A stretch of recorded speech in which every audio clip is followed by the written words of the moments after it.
വരൂ നബിയെ, തീർന്നില്ല, ഇനിയും കാണാനുണ്ട്. എത്തിയ സമയത്ത് ഞാൻ എത്തിപ്പെട്ടത് ഒരു രക്തത്തിന്റെ സമുദ്രത്തിലാണ്. ആ രക്തത്തിന്റെ സമുദ്രത്തിന്റെ അകലെ നിന്ന് ഒരാൾ പതുക്കെ രക്തം കുടിച്ച് നിലകിട്ടാതെ നീന്തി നീന്തി കരയിലേക്ക് അടുക്കുന്നുണ്ട്. ഈ കരയിൽ ഒരാൾ നിൽക്കുന്നവന്റെ അടുത്ത് കുറെ കല്ലുകളുണ്ട്. ഈ നീന്തി നീന്തി അരികിലേക്ക് അടുക്കുമ്പോൾ അവൻ വായ കാണിക്കുന്നു, ഒരു കല്ലിട്ട് കൊടുക്കുന്നു, അകന്നകന്ന് ഓളം തള്ളി പോകുന്നു. വീണ്ടും അയാൾ വളരെ പ്രയാസപ്പെട്ട് രക്തം കുടിച്ച് അടുക്കുന്നു. അപ്പോഴേക്ക് ഈ കല്ലുകൊണ്ട് വീണ്ടും വായിലേക്ക് എറിഞ്ഞു കൊടുക്കുന്നു. ഇയാൾ ഇങ്ങനെ തുടർന്നുകൊണ്ട് കിയാമത്ത് നാൾ വരെ ഈ രൂപത്തിൽ രക്തം കുടിച്ച് ഈ കല്ലുകൾ വായിട്ട് വിഴുങ്ങിയിട്ട് കരക്കണയാൻ കഴിയാതെ പ്രയാസം അനുഭവിക്കുന്നത് കണ്ട സമയത്ത് ഞാൻ ചോദിച്ചു, എന്തിന്റെ പേരിലാണ്? എന്തൊരു സ്വന്തരത്തിന് വാ, നമുക്ക് പോകാം, നെല്ലേരിയും കാണാനുണ്ട്. കുറെ ഞങ്ങളെത്തിയപ്പോൾ നിങ്ങൾക്ക് കാണാൻ കഴിഞ്ഞത് നബി സല്ലല്ലാഹു അലൈഹി വസല്ലമ തങ്ങൾ പറയുന്നു, അടിഭാഗം വളരെ വിശാലമായതും മുകൾ ഭാഗം മുഴുസായതുമായ ഒരു ഗുഹയാണ്. ആ ഗുഹയുടെ താഴ്ഭാഗത്ത് ഇഷ്ടംപോലെ വിശാലമായിട്ട് തീ കത്തിക്കപ്പെടുകയാണ്.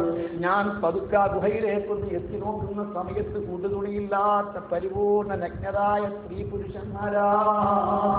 ആ സ്ത്രീ പുരുഷന്മാർ അതിൽ കിടന്ന് കത്തിത്തിളക്കുകയാണ്. മുകൾ ഭാഗം മുഴുസായത് കൊണ്ട് അവർക്ക് പുറത്ത് കിടക്കാൻ കഴിയുന്നില്ല. താഴ്ഭാഗത്ത് തീ ആളി കത്തുന്ന സമയത്ത് തിളച്ച് മേൽപോട്ട് മറിയുന്നു. തീ അണയുമ്പോൾ താഴേക്ക് പോകുന്നു. ആർ തട്ടാസിക്കുന്നു. സർവദ്വാരങ്ങളിൽ നിന്നും ജലം ഒഴിക്കുന്നു. ഞാൻ ചോദിച്ചു, ആരാണ്? ഒരു ഇന്ദ്രസ് സ്പന്ദനജ്ഞ. ആ ഹദീസ് സുദീർഘമായി പറയുന്നുണ്ട്, മുഴുവനും കൂടി പറയാൻ സമയമില്ല. ഇതിന്റെ അവസാനത്തിൽ നബി സല്ലല്ലാഹു അലൈഹി വസല്ലമ തങ്ങൾ പറയുന്നു, ഇതാ കൂട്ടുകാരെ, ഈ രാത്രിയിൽ എന്തെല്ലാം അനുഭവങ്ങളാണ് നിങ്ങൾ എനിക്ക് കാണിച്ചു തന്നത്. ഇത് വിവരിക്കാതെ ഒരടി മുന്നോട്ട് വെക്കില്ല. ആ സമയത്ത് രണ്ടുപേരും പറയുന്നു, ഇത് കറവായ അങ്ങയ്ക്ക് അങ്ങയുടെ ഉമ്മത്ത് അനുഭവിക്കാൻ പോകുന്ന ശിക്ഷ ഒന്ന് കാണിച്ചു തന്നതാണ്. ഖബറിലെ ശിക്ഷ നിങ്ങൾക്ക് കാണിച്ചു തന്നതാ. അത് കാണിക്കാൻ പടത്തറപ്പ് ഞങ്ങളെ വിട്ടതാ. അല്ലാഹുവിന്റെ റസൂൽ മുഴുവനും കണ്ടിട്ടാണല്ലോ പറയുന്നത്. അതേ, കാണാത്ത ഒരു കാര്യം മുത്തുനബി പറയില്ല. നരകം കണ്ടിട്ടാ നരകം പറഞ്ഞു തരുന്നത്, സ്വർഗം കണ്ടിട്ടാ സ്വർഗത്തെ കുറിച്ച് പറഞ്ഞു തരുന്നത്, ഖബറിന്റെ ശിക്ഷ കണ്ടിട്ടാ ഖബറിന്റെ ശിക്ഷയെ കുറിച്ച് മുസ്ലിംകൾക്ക് പറഞ്ഞു തരുന്നത്. മുസ്ലിം സഹോദരന്മാരെ, അഷ്റഫുൽ ഖൽഖ് നബി സല്ലല്ലാഹു അലൈഹി വസല്ലമ തങ്ങളുടെ കണ്ണുകൾ നിറഞ്ഞു പോയി. എന്റെ ഉമ്മത്തിന് വരുന്ന ദുരവസ്ഥയോർത്ത് മുത്തുനബി പൊട്ടിക്കരഞ്ഞു പോയി. അവർക്ക് ആ രൂപത്തിലുള്ള ശിക്ഷ അനുഭവപ്പെടാനുള്ള കാര്യം നിങ്ങളൊന്ന് പറഞ്ഞു തരുമോ? യാ റസൂലല്ലാഹ്, ആദ്യമായി നാം കണ്ടൊരു മനുഷ്യരുണ്ടല്ലോ, ഒരു ചെറുപ്പക്കാരൻ. അതാ അവങ്ങനെ കിടക്കുകയാണ്. അവന്റെ തല ഇതാ സാറക്കല്ല് കൊണ്ട് മറ്റൊരാൾ ഇടിച്ചുകൊണ്ടിരിക്കുന്നു. അവന്റെ തല തകർന്നുകൊണ്ടിരിക്കുന്നു. അഷ്റഫുൽ ഖൽഖ് സ്വല്ലല്ലാഹു അലൈഹി വസല്ലമ തങ്ങളോട് പറഞ്ഞു, നബിയേ, അല്ലാഹുവിന്റെ ഖുർആൻ പഠിച്ച മനുഷ്യരാ. ആ ഖുർആൻ പഠിച്ചിട്ട് ആ ഖുർആൻ അനുസരിച്ച് ജീവിക്കാത്ത ഖുർആൻ ഓതാത്തവന്. അതേ എന്റെ പ്രിയപ്പെട്ട സഹോദരന്മാരെ, മഹാനായ ഈ ഹദീസ് വിവരിക്കുന്നുണ്ട്. ബഹുമാനപ്പെട്ട പല പണ്ഡിതന്മാരും വിവരിക്കുന്നുണ്ട്. യഥാർത്ഥത്തിൽ അതാ പഠിച്ച അറിവ്, നല്ലപോലെ അറിവ്, അവനവന്റെ തലച്ചോറിൽ അറിവുണ്ടായിട്ട്, തലയിൽ അറിവുണ്ടായിട്ട്, ആ അറിവ് പഠിച്ചതിന്റെ നേരെ വിപരീതമായി പ്രവർത്തിക്കുന്ന ആളുകളില്ലേ.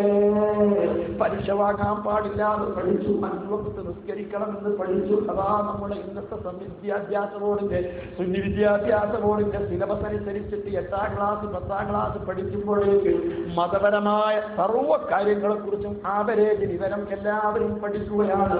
ആ പഠിച്ചിട്ട് പിന്നെ അതൊന്നും ഉൾക്കൊള്ളാതെ നടക്കുന്നവരല്ലേ.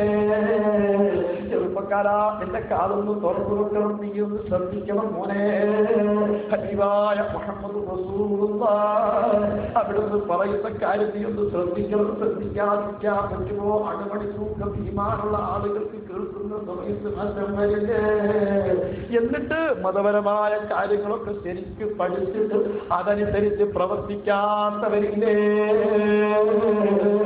ആർക്കാണ് 5 വക്ത് നിസ്കാരം നിർബന്ധമാണെന്നറിയാത്തത്? ആർക്കാണ് നോമ്പ് നിർബന്ധമാണെന്നറിയാത്തത്? ആർക്കാണ് കണ്ടുപിടി പാടില്ലെന്നറിയാത്തത്? ആർക്കാണ് ലഹരി വസ്തുക്കൾ ഉപയോഗിക്കാൻ പാടില്ലാന്നറിയാത്തത്? ആർക്കാണ് എല്ലാവിധ കാര്യങ്ങളും ശരിക്ക് പരിശുദ്ധ ഖുർആന്റെ കാര്യങ്ങളൊക്കെ ശരിക്ക് മനസ്സിൽ തട്ടിയിട്ട് ഹൃദയത്തിലതാ ശരിക്കും സൂക്ഷിച്ച് മനഃപ്പാഠമാക്കിയിട്ട് ഇതെല്ലാം തലയിൽ ചുമന്നിട്ട് അത് ഉൾക്കൊണ്ട് ജീവിക്കാത്ത മനുഷ്യന്റെ തല ഈ ഖിയാമത്ത് നാൾ വരെ ഈ രൂപത്തിൽ മറ്റൊരാളെ കൊണ്ട് തകർക്കപ്പെടുന്നുണ്ട്. മുഹമ്മദ് റസൂലുള്ളാഹ് നമുക്ക് എത്ര ആളുകളെ കൊണ്ടുപോയി മറന്നു ചെയ്തിട്ടുണ്ട്. ഉപ്പമാര് പാപ്പമാര് പാപമാര് നമ്മള് സ്നേഹിതന്മാര് പലരെയും മറന്നു ചെയ്തില്ലേ? അവരുടെ അവസ്ഥ നമുക്കറിയുമോ? നമ്മളൊക്കെ ഇതാ ഖിയാമത്ത് നാൾ വരാതിരിക്കാൻ വേണ്ടി ശ്രമിക്കുന്നു. അതേ സമയത്ത് ഈ കബറിൽ കിടക്കുന്ന ആളുകൾ, എന്റെ പ്രിയപ്പെട്ട സഹോദര, എത്ര ആളുകളാണ് നമ്മൾ പള്ളിക്കാരിൽ കിടക്കുന്നത്? കുറച്ചാണോ? ഈ ഇരിക്കുന്ന ആളുകളെ എണ്ണമനുസരിച്ചുള്ള ആളുകൾ മാത്രമാണോ പള്ളിക്കാറ്റിനുള്ളത് പള്ളിയുടെ സമീപത്ത് ശ്രമം കൊള്ളുന്നത്? അള്ളാഹു അവർക്കൊക്കെ സന്തോഷം നൽകുമാറാകട്ടെ.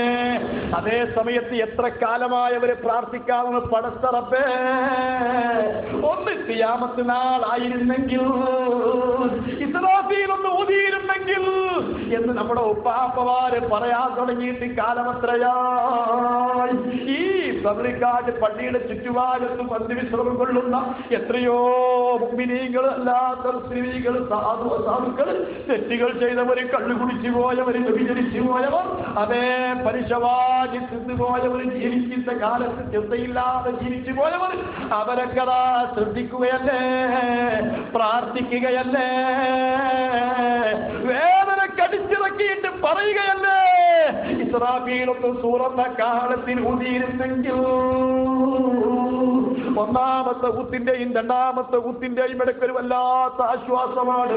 കാലൂയ വൈനന മമ്പഴസന മിമ്മർക്കദിന അതാ മവഅദ റഹ്മാനു വസദഖൽ മുർസലൂൻ. ഇസ്രാഫീൽ അലൈഹിസ്സലാത്തു വസ്സലാം ഒന്നാമത്തെ ഊത്ത് സൂറന്ന കാഹളത്തിൽ അനൗൺസ്മെന്റ് ചെയ്യുന്നതോടുകൂടി, ഊതുന്നതോടുകൂടി സർവ്വ ആളുകൾക്കും മയക്കം വന്നു പോയി. കബറാളികൾക്ക് അടക്കം കിട്ടിപ്പോയി, സമാധാനം കിട്ടിപ്പോയി. രണ്ടാമത്തെ ഊത്തിന്റെ സമയത്ത് വീണ്ടും അവര് പറയുകയാ, യാ വൈലനാ മമ്പഅസനാ മിമ്മർകദിനാ അതാ മവഅദ റഹ്മാൻ വസദഖൽ മുർസലൂൻ. ഞങ്ങൾ കുറെ കാലം ശിക്ഷാനുഭവിച്ച്, കഠിനകഠോരമായ ശിക്ഷാനുഭവിച്ച് ഞങ്ങളെ തല ഈ രൂപത്തിൽ കുത്തിച്ചതയ്ക്കുകയല്ലേ, അനുവദിക്കുകയല്ലേ. ഇപ്പോൾ കുറച്ചു കാലമായി ഞങ്ങൾക്കൊരു ആശ്വാസം കിട്ടിയിരുന്നു, ഉറക്കം വന്നിരുന്നു. ആരാണ് ഞങ്ങളെ വീണ്ടും ഈ ശിക്ഷയിലേക്ക് ഞങ്ങളെ വിളിച്ചുണർത്തിയതാരാ? ആരാ ഞങ്ങളെ ഉറക്കിൽ നിന്നുണർത്തിയത്? മാത്രമല്ല റഹ്മാനായ റബ്ബ് നേരത്തെ ഞങ്ങളോട് പറഞ്ഞിരുന്നല്ലോ, വസദഖൽ മുർസലൂൻ, പ്രവാചകന്മാര് സത്യം പറഞ്ഞല്ലോ, ഞങ്ങൾ ചെവി കൊണ്ടില്ലല്ലോ, വിശ്വസിച്ചില്ലല്ലോ, പ്രവർത്തിച്ചില്ലല്ലോ. സർവധികാരികളും പറയുന്നതാ, മോനെ ഇതെല്ലാം അനുഭവപ്പെടാൻ നമുക്ക് താമസമുള്ളത് ഒരു കണ്ണിയുമ്മി തുറക്കുന്ന സമയമല്ലേ, മരിക്കേണ്ട താമസമല്ലേ, കബറിലെത്തേണ്ട താമസമല്ലേ. നീ മറന്നു ചെയ്യപ്പെട്ട സഹോദരന്റെ കബറൊന്ന് പൊളിച്ചു നോക്കിയാല്, നീതാമനെ മുടുകല്ലുയർത്തി നോക്കിയാല് അവിടെ ഒരു പക്ഷേ ഒന്നും കാണണമെന്നില്ല. പടത്തറപ്പ കബറിൽ കിടക്കുന്ന മയ്യത്തിന്റെ ആത്മാവിനെ അനുഭവിപ്പിക്കുന്നത് ഈ രൂപത്തിലല്ലേ. അഷ്റഫുൽ ഖൽഖ് സ്വല്ലല്ലാഹു അലൈഹി വസല്ലമ അൽബൈയുടെ പരിസരത്ത് നിസ്കരിച്ചു കൊണ്ടിരിക്കുന്ന സമയത്ത് അതേ ഈ പിടക്കുന്ന അബൂജഹൽ മുഹമ്മദ് സുജൂദ് ചെയ്യുന്നത് എന്റെ കണ്ണിൽ കണ്ടാൽ മുഹമ്മദിനെ ഞാൻ കേൾക്കുകയില്ല, അവന്റെ കഴുത്ത് ഞാൻ വെട്ടുന്നതാ, അവനെ ഞാൻ ദ്രോഹിക്കുന്നതാ എന്ന് അല്ലാഹുവിന്റെ റസൂലില്ലാത്ത സമയത്ത് ഈ പിളക്കുന്ന അബൂജഹലിനോട് അതാ തന്റെ ആളുകൾ ചെന്നുകൊണ്ട് പറയുന്നു, ഓ ഹുസൈബ, അതാ നീ വലിയ വീമ്പളക്കലിനെ മുഹമ്മദ് അതാ കഅബയുടെ പരിസരത്ത് മുൻകരിക്കുന്നു, ചെല്ല്. നീ മുഹമ്മദ് സുജൂദ് ചെയ്യുന്ന സമയത്ത് തടയുമെന്നല്ലേ പറയുന്നത്? നീ ചെന്നുകൊണ്ട് തടയാൻ വേണ്ടി പറയുമ്പോ അബൂജഹൽ പോകുന്നു. അറഅയ്തല്ലദീ യൻഹാ അബ്ദൻ ഇദാ സല്ലാ, നിസ്കരിക്കാൻ നിൽക്കുന്ന സമയത്ത് തടയുമെന്ന് പറഞ്ഞ അബൂജഹലിനെ കണ്ടില്ലേ? അവൻ അവന്റെ ആളുകളെ വിളിക്കട്ടെ, അവനെ പ്രതിരോധിക്കാൻ ഞാനിതാ ദബാനിയാക്കളെ വിളിക്കാൻ പോകുകയാണ്. കല്ലാല കല്ലാല ഇല്ലം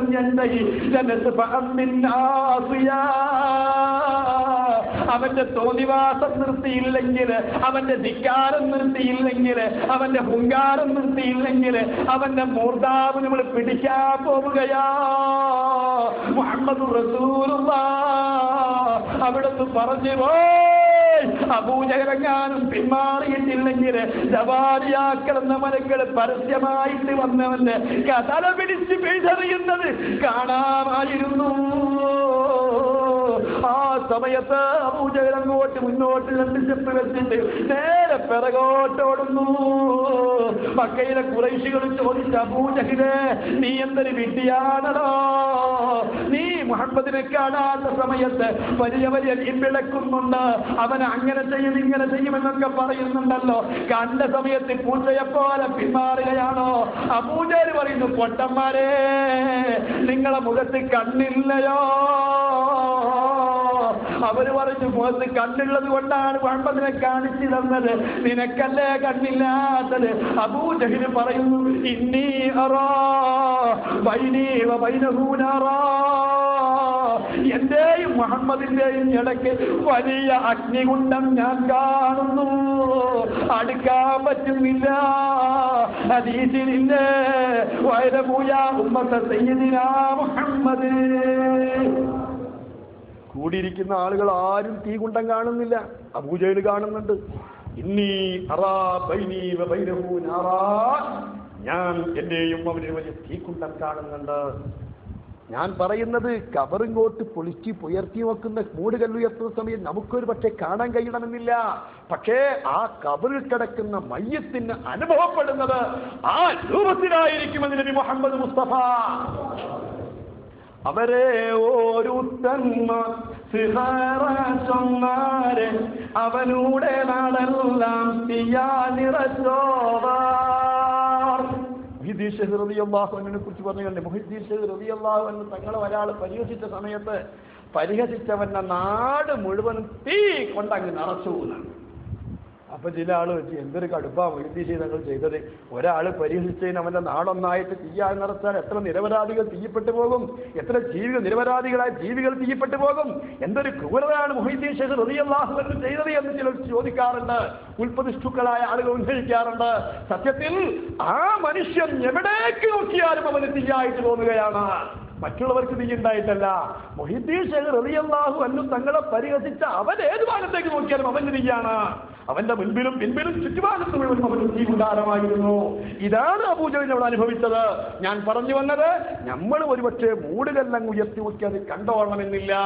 ആ കബറിൽ കിടക്കുന്ന മനുഷ്യൻ അള്ളാഹുവിന്റെ ഖുർആൻ പഠിക്കുകയും പഠിച്ചിട്ട് പ്രവർത്തിക്കാതെ മറന്നുപോവുകയും പഠിച്ച അറിവനുസരിച്ച് പ്രവർത്തിക്കാതിരിക്കുകയും ചെയ്യുമ്പോൾ അവന്റെ തല ഈ രൂപത്തിൽ കുത്തിച്ചതക്കുമെന്ന് മുഹമ്മദുർ റസൂലുള്ളാഹി കണ്ടിട്ട് പറയുകയാണ്. തീർന്നില്ല, ഞാൻ വിശദീകരിക്കുന്നില്ല, ചുരുക്കി പറയുന്നു. രണ്ടാമതായി നബി സല്ലല്ലാഹു അലൈഹി വസല്ലം തങ്ങളോട് പറഞ്ഞു, യാ റസൂലല്ലാഹ്, രണ്ടാമത് കണ്ട മനുഷ്യനുണ്ടല്ലോ, ഒരാളിങ്ങനെ ഇരിക്കുന്നവനടുത്ത് മറ്റൊരാൾ നിൽക്കുന്നവന്റെ കൈകളിലിന്റെ ആ വലിയ കൊക്ക കൊണ്ട് ഇരിക്കുന്ന മനുഷ്യന്റെ കവളും തന്റെ മൂക്കുമെല്ലാം ഇങ്ങനെ മുറിച്ചെടുക്കുന്ന മനുഷ്യനാരാണ് അവൻ. ദുനിയാവിൽ വെച്ച് കാലത്തിലേക്ക് വലിയ വലിയ പിടിവായത്തങ്ങൾ പറഞ്ഞവനാണ്, കളവ് പറഞ്ഞവനാണ്. അവനൊരു കളവങ്ങ് പറയും. ആ കളവ് ലോകത്തിന്റെ നാനാഭാഗത്തേക്ക് കൈമാറി എത്തും. അങ്ങനെ ലോകത്ത് മുഴുവനും അവൻ പ്രചരിപ്പിച്ച കളവ് പ്രചരിക്കുന്നതാണ്. ഇങ്ങനെ കളവ് പറയുന്ന ആളുകൾ അവർക്ക് കബറിൽ വെച്ചുകൊണ്ട് നരകശിക്ഷ വേറെ അവരെ കബറിൽ വെച്ചുകൊണ്ട് ശിക്ഷിക്കപ്പെടും. ഇതുകൊണ്ടല്ലേ എന്നെ പറയുന്നത് കബറിന്റെ ശിക്ഷയെ കുറിച്ച് പഠിപ്പിച്ചതിന് ശേഷം കബറിന്റെ ശിക്ഷയെ തൊട്ട് കാവല് തേടാതെ ഒരു നിസ്കാരവും നിസ്കരിച്ചിട്ടില്ല. എല്ലാ നിസ്കാരത്തിനും എന്ന് മുഹമ്മദ് റസൂലുള്ളാഹി കാവല് തേടാറുണ്ടായിരുന്നു. ബഹുമാനപ്പെട്ട തങ്ങൾ പറയുന്നവൻ പറഞ്ഞ ആ കളവിന്റെ ആധിക്യം കൊണ്ടാണ് അവനത് ആ സഹോദരിമാരെ പലപ്പോഴും നമ്മൾ ചില വാക്കുകളെന്ന് പറയാറുണ്ട്. അത് ഏറ്റ് മറ്റുള്ളവര് പറയുന്നു. ആ ഒരു കളവ് ആകെ പരക്കുന്നു. അതിന്റെ പിറകിൽ എന്തെല്ലാമോ സംഭവിക്കുന്നു, കൂട്ടി പറയുന്നു. ഇതിന് കാരണക്കാരനായി ആദ്യം ആരമായി നിന്നാണ് ആ കളവ് നമ്മൾ അവന് വരുന്ന അനുഭവമാണ് മാസങ്ങളിൽ വിവരിക്കുന്നത്. മൂന്നാമത് മുഹമ്മദ് റസൂലുള്ളാഹി അവിടെന്ന് പറഞ്ഞു തങ്ങളോട് മനസ്സുകൾ വിവരിച്ചു കൊടുക്കുകയാണ്. ദുനിയാവിൽ വെച്ച് പാവപ്പെട്ടവന്റെ രക്തം കുടിച്ച് പലിശ വാങ്ങിക്കുന്ന മുതലാളിയില്ലേ, അക്ഷരാർത്ഥത്തിൽ മുതലാളി കടിച്ചു ഒഴിക്കുന്നത് പാവപ്പെട്ടവന്റെ രക്തം കുടിച്ചുകൊണ്ടാ. കഠിനാധ്വാനം ചെയ്ത് പാവപ്പെട്ടവൻ എന്തെങ്കിലും പ്രശ്നം വരുമ്പോൾ അവന്റെ മക്കൾ ഹോസ്പിറ്റലിൽ കഴിയുമ്പോൾ, തന്റെ ഭാര്യ ഹോസ്പിറ്റലിൽ കഴിയുമ്പോൾ ആ പെട്ടെന്ന് പണത്തിനാവശ്യമായി പെട്ടെന്ന് പണം സ്വരൂപിക്കാൻ അവൻ കണ്ട മാർഗം മുതലാളിന്റെ അടുത്ത് ഒന്ന് കടം ചോദിച്ചതാ. 10,000 രൂപ കടം ചോദിച്ച സമയത്ത് 1000 രൂപ അഡ്വാൻസ് പലിശക്ക് വിളിച്ച് 9,000 കൊടുക്കുകയാണ്. എല്ലാ മാസവും അതാ 1000 പലിശ ഇവൻ അടക്കുകയാണ്. ഈ പാവപ്പെട്ട മനുഷ്യന് വളരെ പ്രയാസപ്പെട്ട സമയത്ത് കടത്തിന് വേണ്ടി ചെന്നപ്പോഴാ പലിശക്ക് പണം വാങ്ങേണ്ടി വന്നത്. ഇങ്ങനെ പ്രിയപ്പെട്ട സഹോദരാ, ഇവനെല്ലാ മാസവും അധ്വാനിച്ച് ആയിരങ്ങൾ അടക്കുന്നു. അങ്ങനെ 10,000 അല്ല, എത്രയോ ആയിരങ്ങൾ അവൻ പലിശയായി അടച്ചിട്ടുണ്ട്. പക്ഷേ അവന്റെ കടത്തിൽ നിന്ന് ഒരു പൈസ പോലും വീടിയിട്ടില്ല. അവൻ അധ്വാനിച്ചവന്റെ ശരീരമൊക്കെ അതാ സൃഷ്ടിച്ചു പോയി, ക്ഷീണിച്ചു പോയി. അവന്റെ ചോര മുഴുവൻ പറ്റാണെങ്കിൽ സത്യത്തിൽ ഈ മനുഷ്യന്റെ ചോര കുടിച്ച് തടിച്ചു കൊടുത്ത മുതലാളില്ലേ, പലിശ പള്ളയില്ലേ. ഈ പലിശ വാങ്ങിയിട്ട് തടിച്ചു കൊഴിച്ച മുതലാളിക്ക് നാളെ അല്ലാഹു സുബ്ഹാനഹു വ തആല അവൻ ഖബറിലേക്ക് എത്തേണ്ട താമസം പടച്ചറപ്പവന് തയ്യാറ് ചെയ്തിട്ടുള്ളത് രക്തത്തിന്റെ സമുദ്രം തന്നെ. ഈ പാവപ്പെട്ടവന്റെ രക്തം കുടിച്ചതിന് ശിക്ഷയെന്നോണം ഖിയാമത്ത് നാൾ വരെ ഇസ്രാഫീൽ അലൈഹിസ്സലാത്തു വസ്സലാം തങ്ങൾ സൂറന്ന കാഹളത്തിലൂതുന്നത് വരെ അവന്റെ ഖബറിൽ അവൻ രക്തം കുടിക്കുന്നു. അവൻ കരക്കണയില്ല. അവന് ഈ പാവപ്പെട്ടവൻ മാസം അതാ പലിശ അടയ്ക്കുന്നത് പോലെ ഇവന്റെ വായിലേക്ക് കല്ലെറിഞ്ഞു കൊടുക്കുന്നു. രക്തം കുടിച്ചവൻ കഴിയുന്നു. സഹോദരാ, എനിക്കും നിങ്ങൾക്കും പലിശയുമായി ബന്ധപ്പെട്ട് പലിശ വാങ്ങിയാൽ നാളെ വരാൻ പോകുന്ന അനുഭവമാണ്. അല്ലാഹുവിന്റെ റസൂൽ കണ്ടു പറയുകയാണ്, വമാ സാഹിബുക്കും ബിമജ്നൂൻ വമാ ഹുവ അലൽ ഗൈബി ബിളനീൻ. മറഞ്ഞ കാര്യം മുഹമ്മദ് റസൂലുള്ളാഹ് അവിടുന്ന് ഊഹിച്ച് പറയുകയല്ല, തെറ്റിദ്ധരിച്ച് പറയുകയല്ല. തബാറക്കല്ലാഹു വഹയും ബിമുക്തസബി വലാ നബിയ്യുൻ അലാ ഗൈബിൻ ബിമുത്തഹമി മൗലായ സ്വല്ലി വസല്ലിം ദായിമൻ അബദാ അലാ ഹബീബിക ഖൈറിൽ ഖൽഖി കുല്ലിഹിം. അല്ലാഹുവിന്റെ റസൂൽ പറയുന്ന മറന്ന ഒരു കാര്യവും അവിടുന്ന് ഊഹിച്ച് പറയുകയല്ല, ചിത്രീകരിക്കുകയല്ല. നഗ്നമായ സത്യം തന്നെ നഗ്നനേത്രങ്ങളെ കൊണ്ട് കണ്ടിട്ട് പറയുന്ന യാഥാർത്ഥ്യം തന്നെ. ഇന്നഹദാ ലഹുവ ഹഖ്ഖുൽ യഖീൻ, ബോധ്യപ്പെടുന്ന ഉറപ്പ് തന്നെയാണിത്. അതുകൊണ്ട് പരീക്ഷ വാങ്ങുന്നവർ, പരീക്ഷയ്ക്ക് പണം കൊടുക്കുന്നവർ വളരെയധികം ശ്രദ്ധിച്ചുകൊള്ളുക, ട്രേഡ് കമ്പനിക്കാർ ശ്രദ്ധിച്ചുകൊള്ളുക. അല്ലാഹു സുബ്ഹാനഹു വ തആല നാം എല്ലാവരെയും കാത്തുരക്ഷിക്കുമാറാവട്ടെ, നമുക്ക് സലാമത്ത് നൽകുമാറാവട്ടെ. ബഹുമാനപ്പെട്ട മുഹമ്മദ് റസൂലുള്ളാഹി സ്വല്ലല്ലാഹു അലൈഹി വസല്ലം പറയുന്നു, നാലാമത്തെ രംഗം കണ്ടല്ലോ, അല്ലാഹു സുബ്ഹാനഹു വ തആല ഖബറിന്റെ ശിക്ഷ കാണിച്ച സന്ദർഭത്തിൽ നാലാമത്തെ രംഗം എനിക്ക് കാണിച്ചു തന്നത് അഷ്റഫുൽ ഖൽഖ് സ്വല്ലല്ലാഹു അലൈഹി വസല്ലം തങ്ങൾ പറയുന്നത്, വ്യഭിചരിച്ച സ്ത്രീ പുരുഷന്മാരാണ്, വ്യഭിചാരം ചെയ്ത സ്ത്രീ പുരുഷന്മാരുടെ ഖബർ, ആ മറവ് ചെയ്യപ്പെട്ട ആളുകൾക്ക് അനുഭവപ്പെടുന്നത് സാധാരണ ഖബർ പോലെയല്ല, അത് റൗണ്ടിലായിട്ടാണ് അവർക്ക് അനുഭവപ്പെടുന്നത്. മാത്രമല്ല, അതിന്റെ താഴ്ഭാഗത്ത് നിന്ന് ആളിയാൾ തീ കത്തിക്കപ്പെടുകയാ. തീ കത്തിക്കപ്പെടുന്ന സമയത്ത് അവരതിൽ കിടന്ന് തിളച്ച് കേൾപ്പോണ്ട് മറിയുകയാ. അവരെ എല്ലാ ദ്വാരങ്ങളിൽ കൂടിയും ജലമൊഴുകുകയാ. ആ ജലങ്ങളെല്ലാം തൻ നരകത്തിലും മറ്റുമുള്ള ആളുകൾ കുടിക്കുകയാ. അഷ്റഫുൽ ഖൽഖ് സ്വല്ലല്ലാഹു അലൈഹി വസല്ലം തങ്ങൾ പറയുന്നു, മുസ്ലിമീങ്ങളെ, വ്യഭിചാരം എന്ന് പറഞ്ഞാൽ എന്തുമാത്രം മോശമാണ്, എന്തുമാത്രം തിന്മയാണ് വ്യഭിചാരം എന്ന് പറയുന്നത്.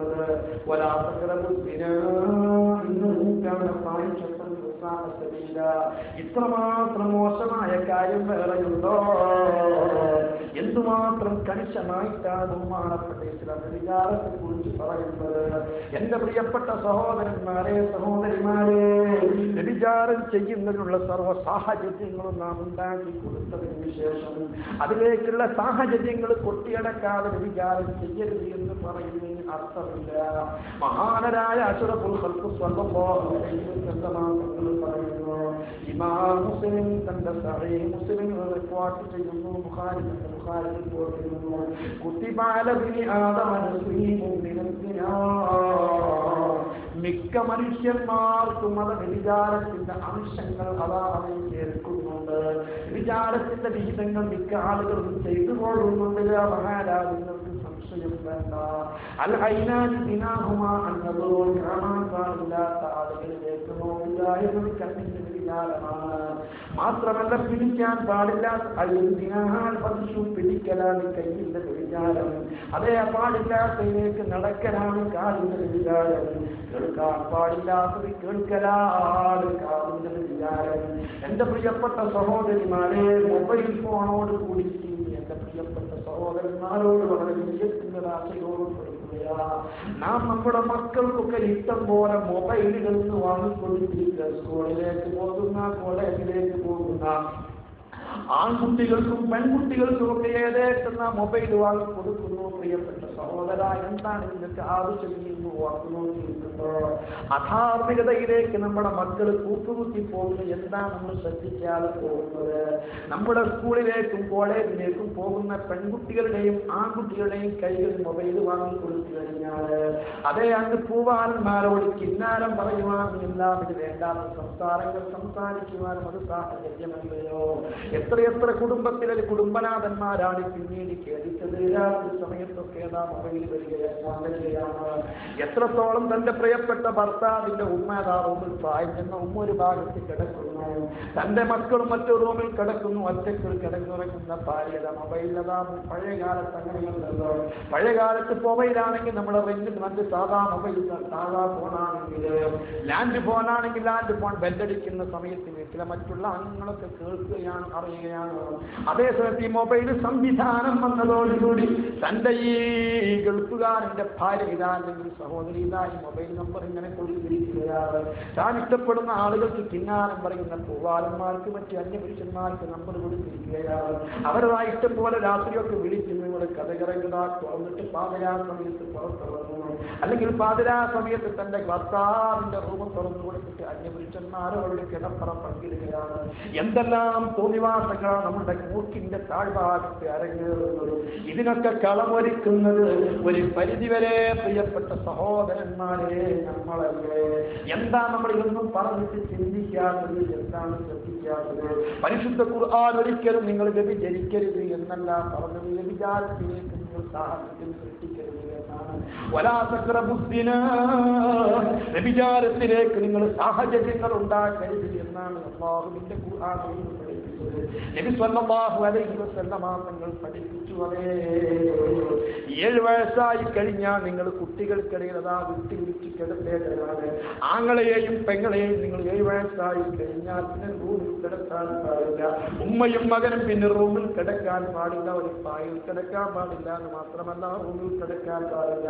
ബാപ്പയും മകളും പിന്നീട് റൂമിൽ കിടക്കാൻ പാടില്ല. 7 വയസ്സായിരിക്കുന്ന മക്കളെയും മുപ്പയും വിട്ടുപിടിച്ച് കിടത്തേണ്ടതാണ്. എന്തുമാത്രം സൂക്ഷ്മതയോടുകൂടിയാണ് ഇസ്ലാം കൽപ്പിക്കുന്ന. വർത്തമാന കാലത്ത് എത്രയെത്ര അനുഭവങ്ങളാണ് സ്വന്തം മാതാപിതാക്കള്, സ്വന്തം ഉമ്മാക്ക് അന്യപുരുഷന്മാരെ തൊട്ട് മാത്രം തന്റെ മകളെ സംരക്ഷിച്ചാൽ പോരാ, തന്റെ പ്രിയപ്പെട്ട ഉപ്പയെ തൊട്ടും തന്റെ ഭർത്താവിനെ തൊട്ടും അതായി കുഞ്ഞിന്റെ ഉപ്പയെ തൊട്ടും ഭക്തി മകളെ സൂക്ഷിക്കേണ്ടതാണ്. പഴയകാലത്തൊക്കെ ഉമ്മമാർക്ക് തന്റെ വീട്ടിൽ തന്റെ മകളെ നിർത്തിയിട്ട് പോകാമായിരുന്നു. സ്കൂളിലേക്കോ മറ്റ് പുറത്തേക്ക് പോകുന്ന സമയത്തോ മാത്രം തന്റെ മകളെ കുറിച്ച് ശ്രദ്ധിച്ചാൽ മതിയായിരുന്നു. ഇപ്പോൾ സ്വന്തം ആങ്ങളമാരടുത്ത് ഉപേക്ഷിച്ച് പോകാൻ പറ്റുന്നില്ല, സ്വന്തം ഉപ്പമാരടുത്ത് ഉപേക്ഷിച്ച് പോകാൻ പറ്റുന്നില്ല. എന്തൊരു ദുരവസ്ഥയാ പ്രിയപ്പെട്ട മുസ്ലിമെ. എന്താ ഇതൊക്കെ നമുക്ക് സംഭവിച്ചത് നിങ്ങൾ പറയുമോ? അല്ലാഹുവിന്റെ റസൂല് പറഞ്ഞു, സാഹചര്യങ്ങൾ ആ രൂപത്തിലാക്കി തീർത്തു. എല്ലായ്പ്പോഴും ഇക്കിളിപ്പെടുത്തുന്ന ചിത്രങ്ങളാണ്, ഇക്കിളിപ്പെടുത്തുന്ന പാട്ടുകളാണ്, ഇക്കിളിപ്പെടുത്തുന്ന രംഗങ്ങളാണ്. എന്റെ പ്രിയപ്പെട്ട സഹോദര, ഈ സാഹചര്യങ്ങൾ മുഴുവനും ഒരുക്കിയിട്ട് നീ വ്യഭിചരിക്കരുത് എന്ന് പറയുന്നതിന് അർത്ഥമില്ല.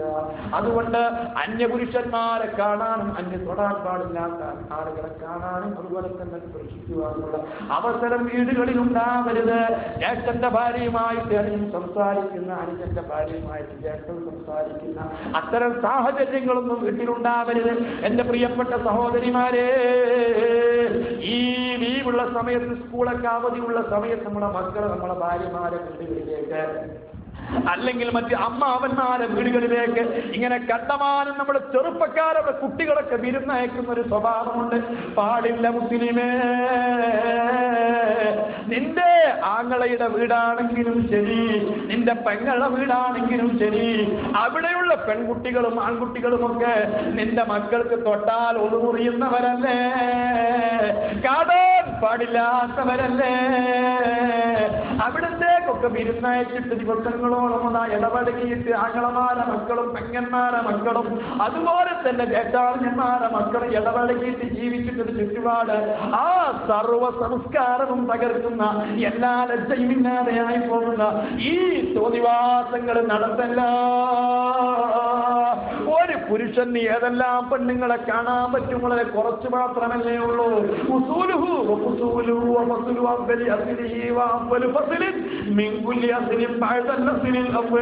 ഈ 4 വകുപ്പല്ലാതെ ഒരു പെണ്ണിനെയും കാണാൻ പാടില്ല. ഒരു പെണ്ണിന്റെ കൂടെയും ഒറ്റയ്ക്ക് യാത്ര ചെയ്യാൻ പാടില്ല. ഒരു പെണ്ണിന്റെ കൂടെയും ഒറ്റയ്ക്ക് നിൽക്കാൻ പാടില്ല. വളരെ ഇമ്പോർട്ടന്റ് ആയ കാര്യം അതുകൂടി പറഞ്ഞു നിർത്തുകയാണ്. അതിന് നിങ്ങൾക്ക് ക്ഷമിച്ചിരിക്കണം. ഉസൂലുഹു വഫുസൂലുഹു. ഒരു പുരുഷന് ആരൊക്കെ തൊടാൻ പറ്റും, ആരൊക്കെ കാണാൻ പറ്റും, ആരൊക്കെ കൂടെ യാത്ര ചെയ്യാൻ പറ്റും, ഇതാ എണ്ണിക്കോ.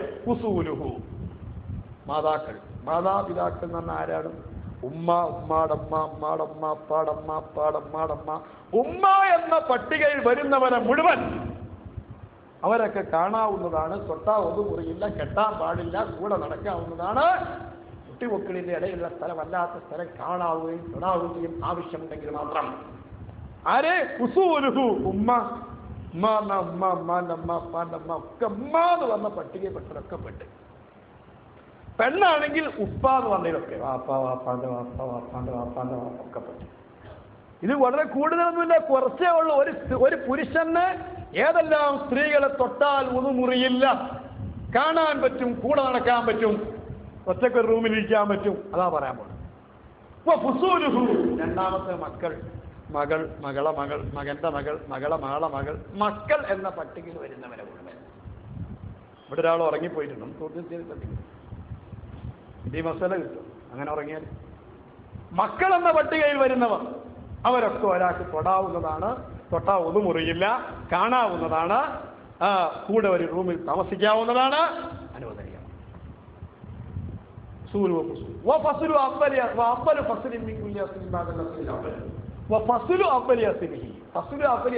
അവന്റെ മാതാവിന്റെയും പിതാവിന്റെയും മക്കൾ.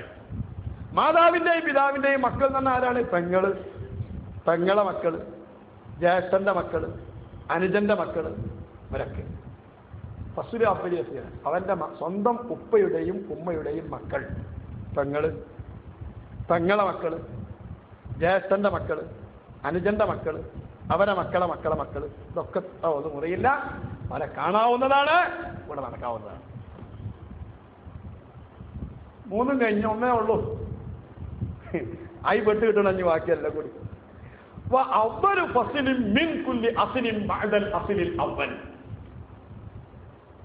ഓരോ മാതാപിതാക്കളുടെയും ആദ്യത്തെ മക്കൾ. ഓരോ മാതാപിതാക്കൾ എന്ന് പറഞ്ഞാൽ വല്യാപ്പാന്റെ ആദ്യത്തെ മക്കൾ ആരാണ്? അമ്മായി. വല്യാപ്പാന്റെ ആദ്യത്തെ മക്കളല്ലേ? വല്യാപ്പാന്റെ മകൾ എൻ്റെ അമ്മായി ആയിരിക്കും. അല്ലെങ്കിൽ ഉമ്മാന്റെ വാപ്പാണെങ്കിൽ അത് ഇളയമ്മയായിരിക്കും. ഇളയമാന്റെ മക്കളെ പറ്റൂല, അമ്മായിന്റെ മക്കളെ പറ്റൂല. അതിന്റെ വലിയ അമ്മായി ബാപ്പാന്റെ അമ്മായി, അമ്മായിന്റെ മക്കളെ പറ്റൂല. വല്യാപ്പാന്റെ അമ്മായി, വല്യാപ്പാന്റെ ഇളയമ്മ. ഇളയമ്മ നമ്മൾ മനസ്സിലായില്ലേ? ഉമ്മാടെ അഞ്ചത്തി, ഉമ്മാടെ മാതൃ സഹോദരി, പിതൃ സഹോദരി നടത്തും. മാതാവിന്റെ സഹോദരി, പിതാവിന്റെ സഹോദരി. അവരെ മക്കളില്ല, അവരെ മക്കളെ തൊടാൻ പറ്റൂല, കാണാൻ പറ്റൂല. അമ്മാവന്റെ മക്കളെ കാണാൻ പറ്റൂല, ഇളയമാന്റെ മക്കളെ കാണാൻ പറ്റൂല, ഇളാപ്പാന്റെ മക്കളെ കാണാൻ പറ്റില്ല. അന്യ പെണ്ണുങ്ങളാണ്, അന്യ സ്ത്രീകളാണ്. അവരങ്ങനെ തൊട്ട് കളിച്ച് അവരോട് ഇടപഴകി ജീവിക്കാൻ പറ്റില്ല. നൂറുകണക്കിന് ഹറാമുകൾ ഇങ്ങനെ ചെയ്യണം. അള്ളാഹുമ്മ ഗഫിർലി ദുനൂബി യാ റബ്ബൽ ആലമീൻ വല്ല കാര്യമില്ല. തെറ്റ് ചെയ്തുകൊണ്ടിരിക്കുമ്പോൾ അള്ളാഹിനോട് തൗബ ചെയ്തിട്ട് കാര്യമില്ല. തെറ്റ് നിർത്തിയതാണ് തൗബ ചെയ്യാൻ. ചെയ്തുകൊണ്ടിരിക്കുന്ന തെറ്റിൽ നിന്ന് വിരമിച്ചു വേണം തൗബ ചെയ്യാൻ. ഇപ്പോഴും അങ്ങനെ തന്നെയാ പരിപാടി. പിന്നെ എങ്ങനെ അസ്തഗ്ഫിറുല്ലാഹ് എന്ന് പറഞ്ഞിട്ട് കാര്യം? അതുകൊണ്ട് ഇതൊക്കെ വ്യഭിചാരത്തിന്റെ അംശങ്ങളാണ്. നമ്മളൊക്കെ തെറ്റുകൾ എത്ര ചെയ്യുന്നുണ്ടെന്ന് ഓർത്തു നോക്കുന്നത് നല്ലതാണ്. ഇനി പിന്നീട് വിവാഹബന്ധത്തിൽ കൂടി ബാക്കിയുള്ളത് രണ്ട് സ്ത്രീകൾ, ഒന്ന് ഭാര്യയുടെ ഉമ്മ, സൗജത്തുൽ അസ്ൽ വൽ ഫർ, മക്കളെ ഭാര്യ, അതുപോലെ തന്നെ ഭാര്യയുടെ ഉമ്മ. ഭാര്യയുടെ അമ്മയെ തൊട്ടാൻ മുറിയില്ല, ഭാര്യന്റെ അമ്മാന്റെ അമ്മാനെ തൊട്ടാൻ മുറിയില്ല, ഭാര്യന്റെ അമ്മാന്റെ അമ്മാന്റെ അമ്മാന്റെ അമ്മാന്റെ അമ്മാനെ തൊട്ടാൻ മുറിയില്ല. ഭയപ്പെടും, അതൊന്നും മുറിയില്ല. ഭാര്യയെ തൊട്ടാൻ മുറിയും, ഭാര്യയെ തൊട്ടാ ഒന്നും മുറിയില്ല. വരുത്തം പറഞ്ഞാൽ അവനെ വിഡ്ഢിയ. ചില ആളുകൾ ഇങ്ങനെ ഭാര്യയെ തൊട്ടാ ഒന്നും മുറിയില്ല, ശരിക്കതൊരു വിഡ്ഢിയാണ്. ശരിക്കതിന്റെ ഇതിന്റെ തത്വശാസ്ത്രം അറിയാത്തത് കൊണ്ടാണ്. ഈ പെണ്ണുങ്ങളെ തൊട്ടാ ഒന്നും മുറിയാതെ കാരണം എന്താ ഈ പെണ്ണുങ്ങളെ തൊട്ടാ ഒന്നും മുറിയാൻ കാരണം? മനുഷ്യന്റെ വികാരത്തെ ഇക്കിളിപ്പെടുത്താനുള്ള ചാൻസ് ഉണ്ട് എന്നാണ്. അതുകൊണ്ടാണല്ലോ ഈ വികാരവും ഇബാദത്തും തമ്മിൽ നേരെ എതിരാണ്. ഈ ഒന്നുമുറിയാനുള്ള കാരണം വികാരത്തെ ഇക്കിളിപ്പെടുത്താൻ സാഹചര്യം ഉണ്ടാകുക എന്നാണ്. അതുകൊണ്ടാണ് പെണ്ണിന്റെ തൊലി തൊടണം എന്ന് പറഞ്ഞത്, അന്യ പെണ്ണാവണം. പെങ്ങളെ തൊട്ടാ മുറി എന്താ? പെങ്ങളെ തൊട്ടാ ആർക്കും വികാരം ഉണ്ടാവില്ല. സാധാരണ എങ്ങനെയാണ്? ഉമ്മാനെ തൊട്ടാ എന്താ മുറിയാത്ത? ഉമ്മാനെ തൊട്ടാ വികാരം ഉണ്ടാവില്ല. അതുകൊണ്ട് തന്നെ അതുപോലെ മനുഷ്യരുടെ ഗുഹ്യസ്ഥാനത്ത് കൈകിന്റെ പള്ള കൊണ്ട് തൊടണമെന്നാ. കാരണം കൈയിന്റെ പള്ള തൊട്ടാലേ അപ്പൊ വികാരം ഇളകുള്ളൂ. വേറെ ആൾ തൊട്ടാൽ വികാരം ഇളകൂല, അതുകൊണ്ട് അപ്പോൾ ഒന്നുറിയില്ല. അപ്പൊ ഇങ്ങനെ ഈ ഒതുമുറിയുന്നതിന്റെ കാരണം മനുഷ്യന്റെ വികാരത്തെ ഇക്കിളിപ്പെടുത്താൻ ചാൻസ് ഉണ്ടാകുകയാണ്. എനിക്ക് വികാരമൊന്നുമില്ല, അതുകൊണ്ട് നോട്ടല്ല, ചാൻസ് ഉണ്ടോ അല്ലേ എന്നുള്ളതാണ്. അപ്പൊ ഒരാൾക്ക് സ്വന്തം ഭാര്യയെ തൊട്ടാ വികാരം എളൂലേ, പിന്നെ ഒന്ന് ആളാ ഏറ്റവും കൂടുതൽ വികാരം എടുത്തപ്പോഴല്ലേ. അതുകൊണ്ട് ഒന്ന് മുറിയേണ്ടത് തന്നെ ഭാര്യയെ തൊടുമ്പോഴാണ്. ഭാര്യ ഭർത്താക്കന്മാർ തൊടുമ്പല്ലേ ശരിക്കും ഒന്ന് മുറിയേണ്ടത്. ഈ ശരിക്കുള്ള ഈ ഹിക്മത്ത് അറിയാത്തത് കൊണ്ടാണ് ചില ആൾക്കാരത് പറയുന്നത്. അതേസമയത്ത് ബഹുമാനപ്പെട്ട ഇസ്ലാമിന്റെ സർവ്വ നിയമങ്ങളും യുക്തിപൂർവകമാണ്. ഇസ്ലാമിന്റെ യുക്തിയാണത്. ഇബാദത്തിനോട് നേരെ അതിന്റെ ആന്റിയാണ് വികാരം.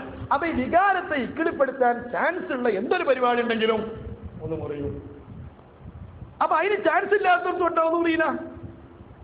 അപ്പൊ ശരിക്കും ഉറപ്പല്ലേ, സ്വന്തം ഭാര്യയെ തൊട്ടാലല്ലേ കാര്യമായിട്ട്. അപ്പൊ തീർച്ചയായിട്ടും ഒന്ന് മുറിയണം, ഭാര്യയെ തൊട്ടാ ഒന്ന് മുറിയണം. ഭാര്യ തൊട്ട്. അതേ സമയത്ത് ഭാര്യൻ്റെ അമ്മനെ തൊട്ടാൽ നമുക്ക് അങ്ങനെ കൂറിയില്ല. ഏതോ ഒരുത്തൻ, ഇവിടെ നോട്ടല്ല, സാധാരണ പറയുള്ളത് ഒക്കെ നമ്മൾ സാധാരണഗതിയിൽ ഭാര്യ അമ്മ തൊടുമ്പോൾ നമ്മൾ സ്വന്തം അമ്മാൻ്റെ ഭാര്യയിലേക്കാണ്, മരുമകൾ നമ്മൾ സ്വന്തം മോളെ ഭാര്യയിലേക്കാണ്. അതുകൊണ്ടാണ് മരുമകളെ തൊട്ടാൽ ഒന്നും കൂടിയില്ല, അത് മകൻ്റെ ഭാര്യയാണ്. ഈ 4 വിഭാഗം മാത്രമാണ് നമുക്ക് തൊടാനും കാണാനും അനുവദിച്ചിട്ടുള്ളത്. അല്ലാത്ത ഏത് പെണ്ണുങ്ങളെ കണ്ടാലും നമുക്ക് വ്യഭിചാരത്തിന്റെ വിഹിതം വരുന്നുണ്ട്. മുഹമ്മദ് റഹ്മുറാഹിമീനായ റബ്ബ് നാം എല്ലാവരെയും കാത്തുരക്ഷിക്കുമാറാകട്ടെ. അതുകൊണ്ട് പ്രിയപ്പെട്ട സഹോദരന്മാരെ, നബി സല്ലല്ലാഹു അലൈഹി വസല്ലം തങ്ങൾ പറയുന്നു, ഓരോ മനുഷ്യരും ഇങ്ങനെ അറിയാതെ വ്യഭിചാരത്തിന്റെ അംശം ചെയ്തു പോകുന്നുണ്ട്. അതിനാൽ ഈ സർവ്വ കാര്യങ്ങളെയും നിങ്ങൾ സൂക്ഷിക്കണമെന്നാണ്. വ്യഭിചാരത്തിലേക്ക് നിങ്ങൾ അടുക്കരുത്, സാഹചര്യങ്ങൾ സൃഷ്ടിക്കരുത്. അങ്ങനെ വ്യഭിചാരം ചെയ്യുന്ന ആളുകൾക്ക് ലഭിക്കുന്ന ശിക്ഷയാണ്, ഖബറിൽ വെച്ച് ലഭിക്കുന്ന ശിക്ഷയാണ് മുഹമ്മദ് റസൂലുള്ളാഹി സ്വല്ലല്ലാഹു അലൈഹി വസല്ലം തങ്ങൾ വിവരിച്ചത്. അല്ലാഹു സുബ്ഹാനഹു വ തആല അവന്റെ മഹത്തായ ഫദ്ൽ കൊണ്ട് നാമൊക്കെ രക്ഷപ്പെടുത്തട്ടെ, പാപങ്ങൾ പൊറുക്കട്ടെ.